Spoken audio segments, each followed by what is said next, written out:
गुरु मोहब्बत राम महाराज, सदगुरु निरांत महाराज, पूज्य मणिराम महाराज, पूज्य दौलत राम बापा, पूज्य महेंद्र राम महाराज, पूज्य रवजी राम महाराज, पधारेला हरिगुरु संतनी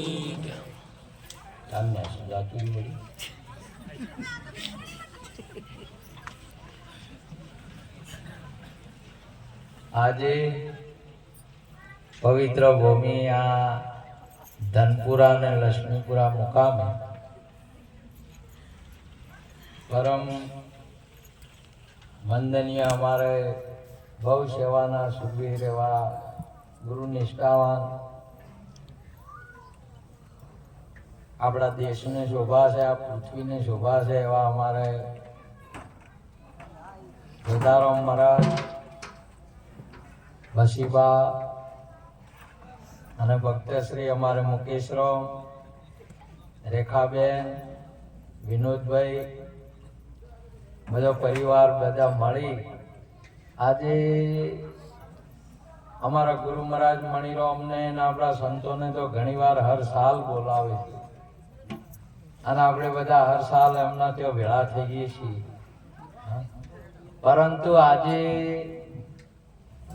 આપણા ઉપર બહુ અસીમ કૃપા કરી ભારતીય સનાતન સંસ્કૃતિના અને જેને વિશ્વના સાધુ સંતોએ જે મને તો કોઈ એવી ઘણી ખબર પડતી નહીં, પણ જેને વિશ્વની અંદરમાં રેકોર્ડ આલ્યો એને શું કહેવાય બાપુ? એવોર્ડ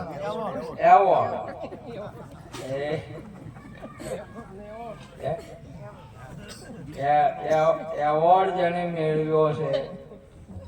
બહુ પુરુષાર્થ ને બહુ ઘણું મોટું કામ કર્યું જે સરકાર ના કરી કે દુનિયાના કોઈ માણસ ના કરી શકે એવું આપણા ગુજરાત ભરની અંદરમાંથી આખા સમાજને વ્યસનથી પોચ વસ્તુઓથી દૂર કરનાર આખો સમાજ આજે હસી રહ્યો છે. અહીંયા સુધી જેમણે પવિત્ર અને શુદ્ધ કર્યા અને અનેક જીવાત્માનો ઉદ્ધાર કર્યો. આજે ઘેર ઘેર બીજાના બધાને તો ઠીક, પણ સેન્જીરો મેં ગાડી લઈને ફરે છે બાપુ, આપના આશીર્વાદ.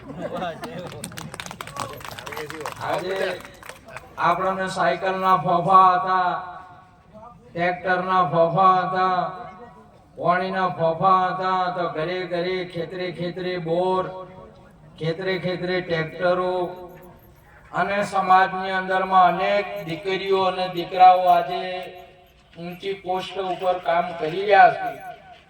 એ આપણા ગુજરાતના સદારામ બાપા, પરથીરામ બાપા અને આપણા બહુ ઘણું કામ કર્યું એવા બહુ નિર્મળ, પવિત્ર અને નિષ્ઠાવાન, દયાવાન આપણા દોલતરામ બાપાને ખૂબ તાળીઓથી વધાવો. જે આપણને પણ આ ઇલાકાની અંદરમાં આજે દર્શન આવ્યા છે. બહુ નિર્મળ પુરુષ અને એટલું બધું કામ કર્યું છે. આજે આખી બાપાને તો મોઢે ઘણા સમયથી ઓભળતો હતો અને એ સમયની અંદરમાં પણ દોતીવાડા તમારી યુનિવર્સિટીની અંદરમાં એ મને ખબર નહીં, પોસ્ટ ઉપર સરકારી નોકરી કરતા હતા, છતાં પણ એ બધું છોડીને એક ધર્મનું કામ લીધું. જીવો ઉપર દયા કરી અને એમને પરમાર્થમાં અને પરમાત્માના માર્ગે વાળવાનું કામ કર્યું અને એ કામ સફળ થયા છે. આપણો હજીએ તમે જુઓ તો એમને કોઈ ટાઈમ નહીં હોતો, પણ છતાં પણ કોઈ દિવસ મોટાઈ નહીં. અમે ખાલી યાદ કર્યા તો તરત એમ કે ના, તરત જ તારીખ આપી દીધી કે સંજીરામ વધાર્યું, અવશ્ય વધાર્યું. એટલે આપણા ઉપર હાલે આવા પુરુષોને કોઈ એવું નહીં તો ઘણા આપણે તો તારીખ લેવા જતો એ આવા પુરુષોની મળવી મુસીબત છે. રમેશરામ મહારાજ આજે આપણા ઉપર બહુ કરુણા કરી છે. એથી વિશેષ આજે આપણા પાસે આવા સંતો આપણા પાસે મોજૂદ છે, પ્રત્યક્ષ છે ને પ્રગટ છે. આજે આપણા ઉત્તર ગુજરાતની અંદરમાં બે પેઢીઓથી હું જોઈ રહ્યો છું આપણા સંતોને એકદમ પવિત્ર ને નિષ્ઠાવાન. તમે પેપર અને ટીવીઓ જોતા હશો તો એમાં ખબર પડે કે સંતો કેવા કેવા હોય છે, શું શું હોય થાય છે. પરંતુ આપણા નિરોધ બાપુ, આપણા કબીર સાહેબ, આપણા નાથજી મહારાજ, તમામે તમામ આપણા ઉત્તર ગુજરાતના આ સંતો બે બે પેઢીઓ થઈ. આપણા નિરોધ બાપુને 250 વર્ષ થયા, સદારામ બાપાને 108 વર્ષ થયા, અમારા મહારાજને 80-90 વર્ષ થયા. આ બધાને તમે આ સંતોને તમે આલે આપણા બાપાને તમે જો કોઈ વાગળી ના કરી ગો બાપા, તાળીઓથી વધાવો. આપણે વાગળી ના કરી શકો અને સંત કહેવરાય છે જેનો આપણે કશું કઈ ના હતી. એને આપણી વાણી વિરમ પામે, જે નિર્વાણીના પદને પ્રાપ્ત થયા છે. આપણે કશું આપણું બોલતી બંધ થઈ જાય. અને ઘણાને તમે બોલો અને ઘણાના મુખના નામ તો બોલતા બંધ જ ના થો. એમાં એમનું જીવન હોય છે, એમનું ચારિત્ર હોય છે. માટે આવા નિર્મળ અને આવા પવિત્ર સંતો આપણને મળવા ઘણી મુસીબત છે. આપણે ભાગ્યશાળી છે, આપણને આવા સંતો મળ્યા છે. અને આવા સંતો મળ્યા એટલે આપણા જીવનની અંદરમાં સૌ પ્રથમ બહેનો હોય કે ભાઈઓ હોય, 5 વસ્તુના નિયમોનું પાલન કરવાનું. આપણા જીવનમાં ચોરી ના કરવી, લુચ્ચાઈ ના કરવી, મોસ ના ખાવું, દારૂ ના પીવું, જુગાર ના રમવું. આ 5 નિયમોનું તમે પાલન કરશો ને તો તમારે જે પોસ્ટ ઉપર જવું છે ત્યાં જઈ શકશો. તમારે ભજન કરવું છે તો કરી શકશો. તમારે આ ભૂમિકા સંતોની મેળવવી છે તો મેળવી શકશો. આ પ્રતિજ્ઞા મહાન છે. આ તમે પાલન કરો તો તમારું ઘર સુખી થાય, તમારો સમાજ સુખી થાય. તમે પવિત્ર થાઓ અને બીજાને કોઈને નડશો નહીં. ન કે મહાપુરુષે કહ્યું કે દારૂ પીવે નડે બીજાને, લુચ્ચાઈ વાળા લુચ્ચાઈ કરે નડે આખા સમાજ નહીં. માટે આજે આ જગતની અંદરમાં આપણા બાપાએ ખૂબ મોટું કામ કર્યું છે. આજે તમે જુઓ તો સમાજની અંદરમાં આવા બધા કામ થતા નહીં.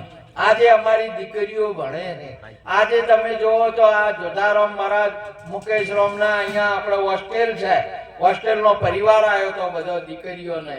અહીંયા દીકરીઓ બધી બાપા જો નિયમ છે કોઈ જવા ના દેવાનો કે ક્યાંય જવા ના દેવા છોકરાને, દીકરીઓનો નિયમ છે. પણ અહીંયા ભજનનું નામ પડ્યું, આપનું નામ પડ્યું સંતોના, તો સાહેબે રજા આલી અને અહીં જમણવારો નોભળવા. હવે અમને ટાઈમ થયો એટલે ગઈ ભાઈ બહેનો, આખો સ્ટાફ બહેનોનો બધાનો અહીંયા આવ્યો હતો. માટે આવા સંતો આપણી પાસે મોજૂદ છે. આપણા જીવનની અંદરમાં આ 5 વસ્તુ ના આવવી જોઈએ, એને નિષેધ કરવાનો. આપણે જો સુધી ભણીએ ને લગ્ન ન થયા હોય તો કુમારી બહેનોને કોઈ દિવસ દ્રષ્ટિ ના બગાડવાની. તમારા માતા પિતા ગજ ગજ કૂદવા જોવે કે મારા દીકરા પવિત્ર છે, નિષ્ઠાવાન છે, હેડે હેડે નિહાળમાં જોઈને હેડે હેડે ઘરે આવે તો તમારે જે જોવે એ આપશે. અને જો તમારે ભણવું છે ને આગળ જવું છે તો જબરાશે નહીં. તો તમે વચમાં પડતું કરશો ને ખોટા કામ કરશો તો તમે આગળ જઈ શકશો નહીં. આપણા દીકરાઓ માટે પણ તમે જેટલી વાર જો સુધી તમારી ઉંમર ન થાય ત્યાં સુધી કોઈ દિવસ કોઈ નજર ગલત ના કરવી. ભણવું અને આગળ જવા દેવું ને બીજાને કોઈને જીવન બગાડવા નહીં. આના માટે સંતોનો સંદેશો છે મેન. આપણા જગતની અંદરમાં આપણે જે આજે ગંઢ બુઢાનું તો હવે શું કરવાનું, એને તો પૂરું થઈ ગયું. અમારે તો ડોકળા વેરાઈ ગયા, હવે કોઈ મેળ આવે નહીં. આ તમારા પાસેથી દેશ માગી રહ્યો છે, તમને નવ યુવાનોને માગી રહ્યો છે, આપણી દીકરીઓને માગી રહ્યો છે કે પવિત્ર અને જતી સતી અને સુરાઓ પ્રગટ થાય એ કોક કરે ને કે હવે અમે તો હવે તમે બાવડો પકડો તો હેડી ગયો એમ નથી, હવે અમારાથી શું થાય. માટે તમે આ ધન છે ને, આ ધનને આગળ વધારો ને ધનને હાચવવાનો. આને બગાડ ના થવો જોઈએ માટે આપણા સંતો આવા આપણી પાસે મોજૂદ છે, તમને ટેકો આપશે, શક્તિ આપશે અને આગળ વધવાની પ્રેરણા આપશે. માટે આજે આ અહીંયા જોધારામ મહારાજ, અમારા વસુબેન, અમારા મુકેશરામ મહારાજ, રેખાબેન જે મળી આ તો હર વર્ષે રાખે છે મહારાજ આવડા નાવડા આયોજન, પણ આજે આપણા ઘરે બાપુ વધાર્યા છે, આપણે એમને પેટ ભરીને ઓફળશું, ખૂબ ઓફળશું અને તમે એમને ઓફળશો એટલે તમારા આત્માને શાંતિ થશે. માટે આજનો યોગ અમારા પરિવારે રાખી આપ સંતોને બોલાવી સંતોને નમન કરી વાતને પૂરી કરું છું. બોલો સદગુરુ મહારાજ.